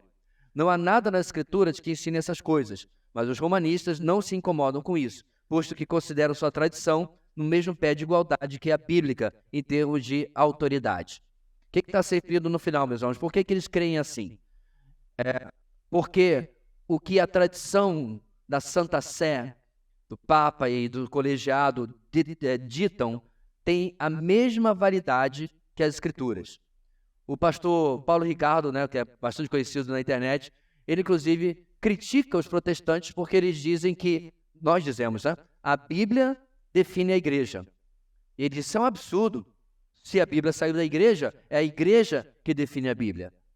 O problema, meus irmãos, é que a Bíblia não saiu da igreja, nesse sentido. Primeiro que não foi da igreja romana, A igreja, nos primeiros concílios, reconheceu aqueles textos. Ele não disse assim, inspirado, não inspirado, de forma aleatória, de forma arbitrária. O fechamento do cânon, isso a gente viu lá na nossa aula sobre bibliologia, foi uma consequência da história. Como eles reconheceram como Deus, por exemplo, preservou 1 Coríntios, como Deus preservou 2 Coríntios, como que a autenticidade da autoria desses textos podia ser verificada. Mas eles reconheceram que 0 aos Coríntios, lembra eu falei da primeira carta que se perdeu? Ela se perdeu exatamente porque não estava dentro dos planos de Deus que ela fosse preservada para nós. Então, a igreja não determinou o que é Escritura ou não. Outro problema, parte dessas doutrinas vem de textos apócrifos, como Macabeus. Sem Macabeus, a doutrina do purgatório acaba. E ainda assim, a interpretação do texto é meio forçada.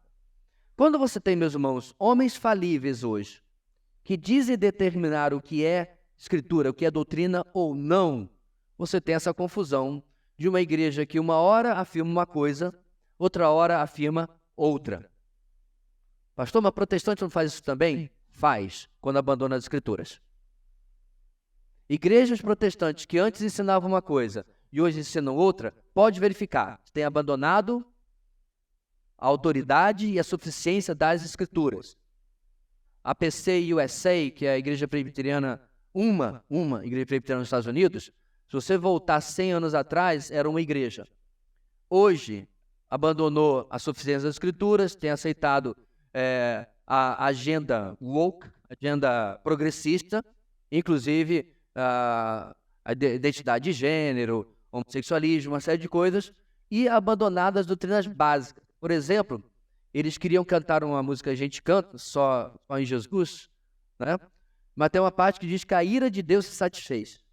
E eles pediram ao autores, para mudar a letra para poder incluir no cenário deles. Eles queriam colocar o amor de Deus se satisfez. Que lindo, né? Só faltava no final do texto ter uma mãozinha assim. Se não tivesse espaço, podia ser assim também. A Bíblia claramente fala que Jesus levou sobre si a ira de Deus. Quando você, irmãos, despreza as Escrituras e começa a fazer uma releitura, alguns dizem que o céu é o limite, o inferno é o limite, onde você vai parar. Então, o grande problema da igreja romana é basicamente esse. Você não tem uma fidelidade às Escrituras para determinar o que é e o que não é. Então, na época da Reforma, irmãos, isso chegou ao ápice. Por quê? Tetzel passava pela Europa e tinha até uma musiquinha, Quando uma moeda cai no fundo do caldeirão, uma alma sai do purgatório. Eles compravam perdão de gente que já tinha morrido, mas compravam também perdão para si mesmos, de coisas que eles iam fazer. Por exemplo, Sinfrônio estava pensando em passar um fim de semana no piseiro, no bordel. Então ele comprava uma indulgência, certo? Previamente já preparava o seu perdão, porque ele ia pecar no fim de semana. Gente, muito desrespeito com o Senhor. Mas é fato. E boa parte da Catedral de São Pedro, no Vaticano, foi construída através desses recursos. E isso foi um dos estopins da Reforma, em 1517. Ok? Pastor, só para a gente encerrar, tem gente salva na igreja romana?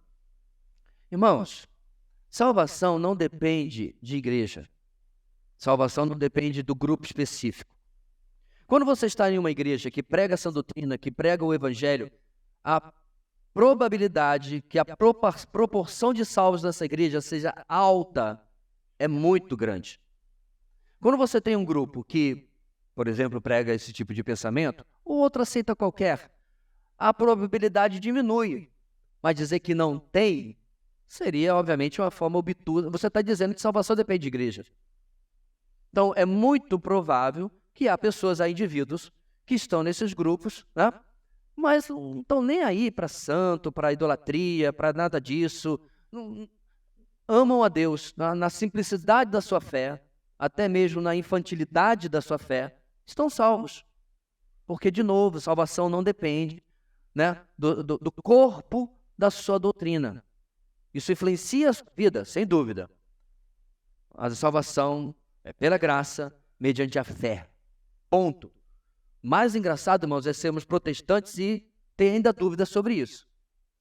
Achando que, porventura, porque está em grupo tal, não está salvo. Tem gente, irmãos, que não está em igreja nenhuma. Recebeu lá na escola dos Gideões, né, o evangelhozinho lá, no Novo Testamento e tal, né? Foi para casa. Aí mora onde? Ela mora lá na Transamazônia. Só tem um radinho de pilha, não, radinho de manivela, que não tem necessidade. E ouve lá a Rádio Transmundial. Nunca foi numa igreja, nem batizado é. Porque se você é salvo pela graça mediante a fé, você é salvo pela graça mediante a fé. Não pela igreja que você pertence, não pelo que você crê, ou qualquer coisa assim. Porém, sempre é bom deixar bem claro, isso não está desmerecendo a necessidade de estar numa boa igreja, conhecer bem a palavra, porque isso sim tem um valor agora e para o futuro. Quando as igrejas protestantes na Europa começaram a negligenciar a centralidade e a importância da doutrina, irmãos, acabou onde nós acabamos, como por exemplo a PCI USA, certo? A presbiteriana que eu acabei de mencionar. Você vai abandonando a doutrina como, não, isso é importante, mas, né? Aí coloca justiça social, coloca evento gospel, coloca entretenimento. Passa uma geração, você vai ter juízes. Levantou-se uma geração que não conhecia o Senhor. Até gostava da igreja, um ótimo clube, mas não conhecia o Senhor. Ok? O que mais temos aqui, irmãos? Sinergismo. Isso a gente consegue terminar hoje. Falta 3 itens, tá, irmãos? Rapidinho. Peço a sua paciência para a gente não ficar com um rabinho do final para domingo que vem. O termo sinergismo vem do grego e denota a ideia de trabalho conjunto. Os sinergistas creem assim que a salvação do pecador é obra de Deus, mas que o homem coopera com ele fazendo sua parte. Os arminianos são considerados sinergistas, pois acreditam que o ser humano trabalha em conjunto com Deus para ser salvo na medida que decide de si mesmo depositar sua fé em Cristo e perseverar nos caminhos dele. Porém, de um modo geral, qualquer crença que afirma que o indivíduo precisa fazer sua parte para ser salvo pode ser considerada uma crença sinergista. O oposto do sinergismo é o monergismo, proposto pela teologia reformada ou calvinista. Essa concepção ensina que somente o Senhor opera na salvação do homem.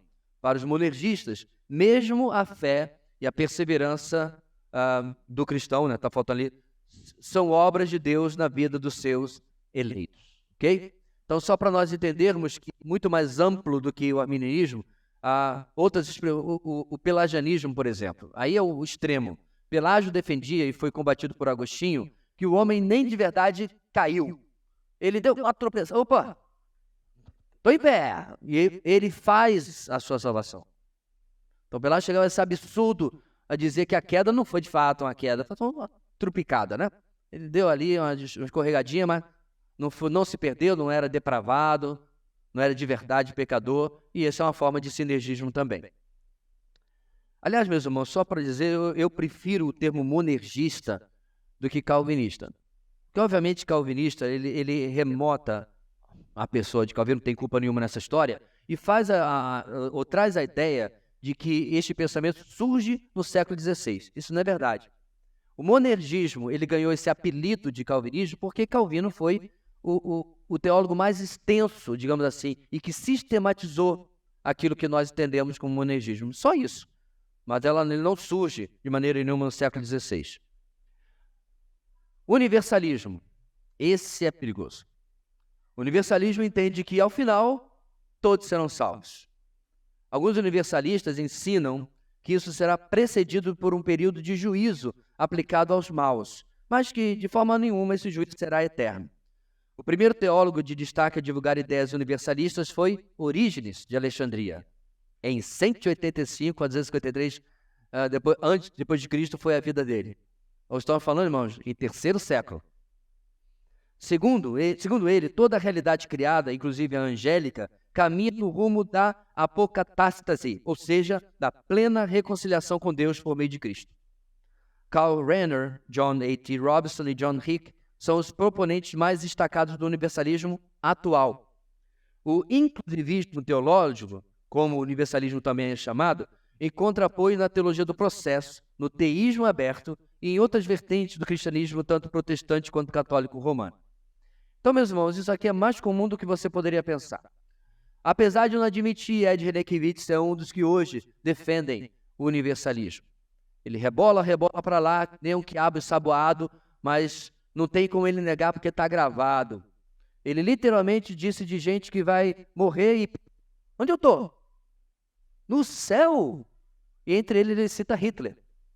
Não porque Hitler se arrependeu lá no bunker, né, antes de morrer, mas porque Deus, e recentemente, alguns meses atrás, eu ouvi o candidato ao ministério dizer que os povos indígenas isolados vai ter gente salva, porque Deus, abro aspas para ele, vai dar um jeito, fecho aspas.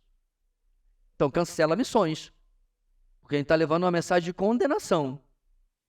Não faz sentido ir pregar o evangelho, porque se Deus já vai salvar alguns lá, né? Vai dar o seu jeito. Obviamente isso é um absurdo, porque não combina com a palavra de Deus.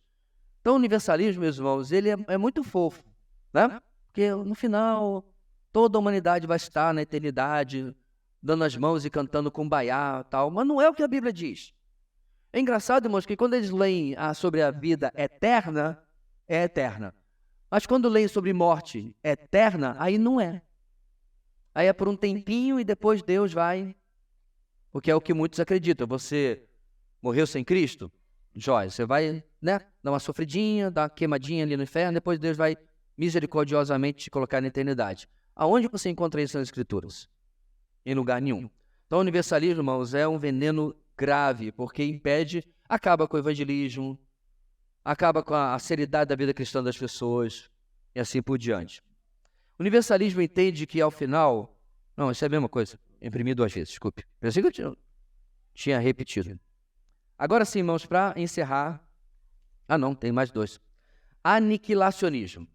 Como é que é esse?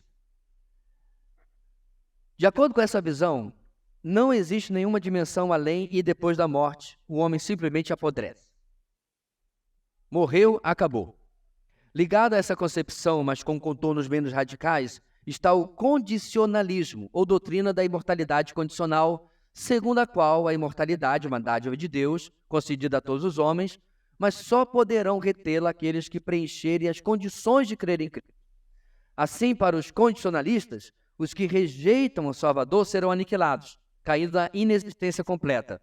Os condicionalistas geralmente aceitam a possibilidade de um período indefinido de sofrimento no inferno antes da total aniquilação do ímpio.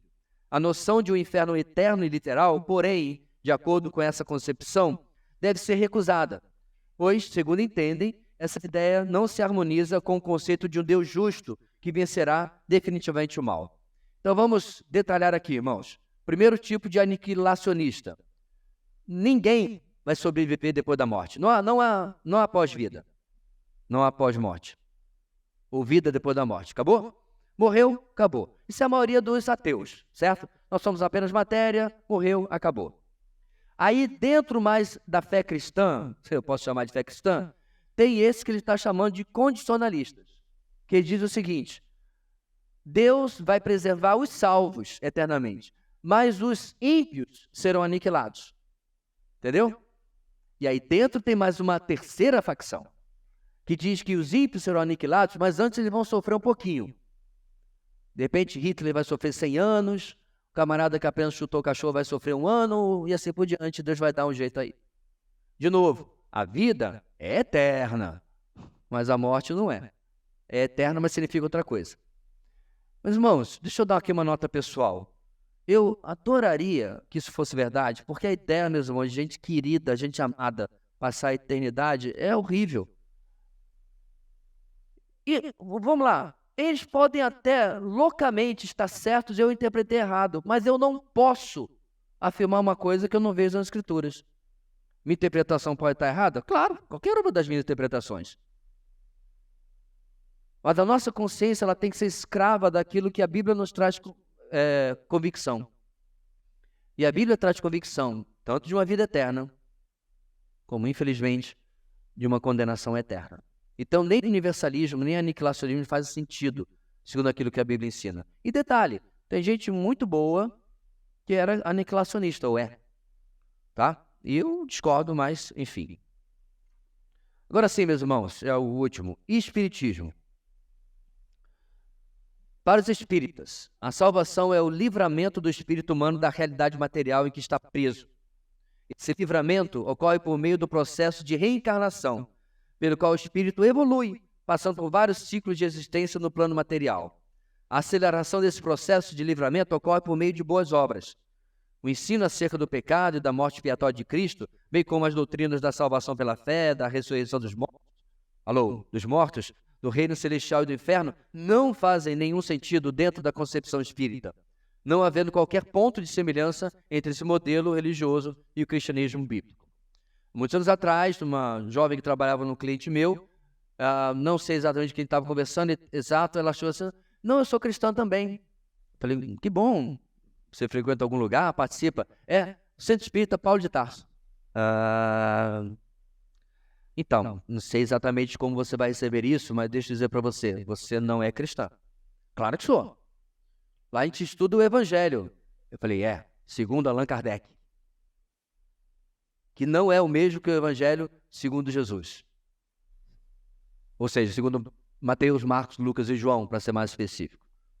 Aí eu comecei a dar para elas as divergências. O que Jesus foi fazer na cruz? Para que Jesus foi? Jesus foi um homem iluminado, ele foi especial, ele é o exemplo maior de onde pode... Eu falei, viu como existem muitos conceitos e concepções sobre Jesus? Aí eu rapidamente disse quem ele é. Ele não é um homem apenas, ele é Deus, e ele aceitou a adoração e o papapá. Eu falei assim, se você não crê nisto, você não tem como ser cristão. Como é que você melhora depois dessa vida? Com boas obras, e tal. Eu falei, eu fui desconstruindo uma por uma. Eu não sei como é que ela voltou para casa aquele dia, se ela voltou chateada porque eu sou um ignorante, né? O espírita geralmente vê os evangelhos como gente ignorante. Eu sou um ignorante que não entende o que ela entende, ou se Deus usou isso para que ela pudesse, de verdade, entender a fé. Nunca mais, pouco depois dela sair da empresa, nunca mais a vi. Ponto, meus irmãos, é que o espiritismo anula a cruz. Como eu disse, só a fé cristã traz o que a nossa mensagem prega, de que Cristo veio salvar os pecadores e dar a eles, gratuitamente, pela graça, a salvação para aqueles que se arrependem e creem. Tudo o resto pensa diferente, tem que o homem fazer alguma coisa. Acho que tem mais um slide aí, filho, que eu coloquei. Não? Não? Tá. Eu quero trazer semana que vem, então, irmãos, para no começo da nossa aula, a ordem da salvação, que é uma imagem que é muito apropriada para isso. Eu ia... tá sim. Tá onde?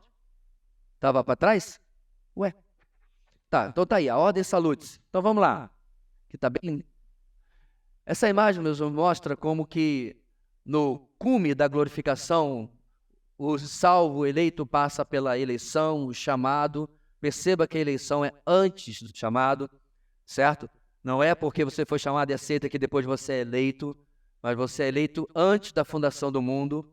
E aí vem o chamado, regeneração, conversão. Perceba como a regeneração vem antes da conversão, justificação, adoção, santificação, perseverança e glorificação. O cume do monte está escuro porque ele está lembrando para a gente o monte da... Ô, meu pai. Hã? Não, onde Moisés teve, e ali teve aqueles trovões e as chamas e tal, né? Certo? Monte Sinai, exatamente. Então, essa é a ideia, né? Porque o cima está chamuscado, vamos chamar assim. E lá está a glorificação, aonde todos nós em Cristo chegaremos, obviamente, os salvos, certo? Então, a ordem da salvação mostra para nós, obviamente isso é tudo muito próximo um do outro, como que esse processo, que falamos desde o começo, uma vez iniciado, ele vai chegar até o final. Todo salvo, todo eleito, ele vai chegar até a glorificação, certo? Pastor, então eu vou deitar numa rede metafórica e esperar a glorificação. Não é bem assim que a vida funciona, não. A negligência com a nossa vida espiritual, meus irmãos, nesse processo, tem graves consequências. Pecados, tristezas, lutas, que muitas vezes são causados pelo nosso próprio tiro no pé. Porque nós escolhemos caminhos, escolhemos opções que Deus tem dito, por aí não vá. Se você quer realmente andar em paz e santidade, ande por aqui. E muitas vezes nós escolhemos errado, certo? Mas aí está o caminho, o trilho que o Senhor planejou para nós e é isso que nós temos que nos apegar. Não sei nem quantas aulas foram, meus irmãos, mas a soteriologia ficou com a gente um tempão, né? Então, graças a Deus, por estar gravado, nós podemos olhar quando assim necessitarmos. Vamos orar? Agradecendo ao Senhor e encerrando o nosso tempo de hoje. Deus querido, muito obrigado pela Tua palavra e a convicção de salvação que ela nos traz. Muito obrigado a Deus por como nós somos guardados pelos fatos da revelação. Mais uma coisa que absolutamente nenhuma religião ou fé tem.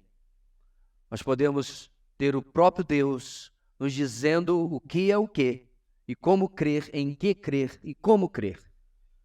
Dá-nos, ó Deus, esta segurança a cada dia, que as verdades da Tua palavra, das Escrituras, fortaleçam, fundamentem a nossa vida, de maneira que possamos sempre andar com segurança, com satisfação ao Teu lado. É o que oramos, no nome de Jesus. Amém.